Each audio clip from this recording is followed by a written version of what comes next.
Welcome to another episode of the Lyceum of History, comparing Pharaohs Rameses III and Cleopatra VII. Let's look at our video goals. We want to look at the time period and context both pharaohs lived in, the challenges they faced, and the outcome of their rule.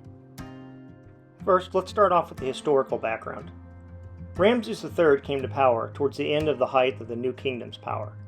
He faced constant military threats, especially from the Sea Peoples. Cleopatra VII came to power during Julius Caesar's time as dictator. She wanted to maintain Egyptian independence from Rome. Let's look at their lives. Rameses III lived from 1217 to 1155 BC. He was part of the 20th Egyptian dynasty.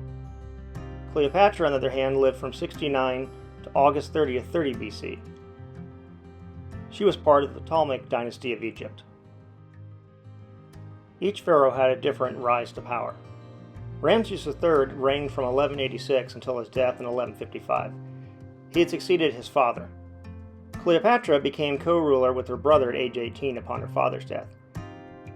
She was actually pushed out of power by one of her brothers, and she convinced Julius Caesar to help her reclaim the throne. According to legend, she snuck into the palace hidden in carpet. And to prove loyalty, the head of Pompeii was sent to Caesar to prove Egypt wasn't protecting him and was loyal to Caesar. Both pharaohs faced significant military challenges. Egypt during Rameses III's reign still controlled the Levant up to the Phoenician city of Byblos.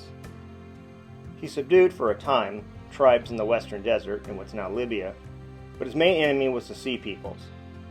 You can see in the image from his mortuary temple the image from the Battle of the Delta circa 1175 BC, and you can read from the Harris Papyrus, "As for those who reach my frontier, their seed is not, their heart and their soul are finished forever and ever. As for those who come forward on the seas, the full flame was in front of them at the Nile mouth, while a stockade of lances surrounded them on the shore, prostrate on the beach, slain and made into heaps from head to tail." Not all of the Sea Peoples died. He did resettle some of them in southern Canaan. This people group would become the Philistines. What made the Sea People migration so much different than any other typical war at the time was this mass migration of people from the Mediterranean islands led to the collapse of the Bronze Age, and many other civilizations in the Near East disappeared from history during this time. So to say that Egypt survived the onslaught of the Sea Peoples is no small statement. Now let's look at the military challenges Cleopatra faced.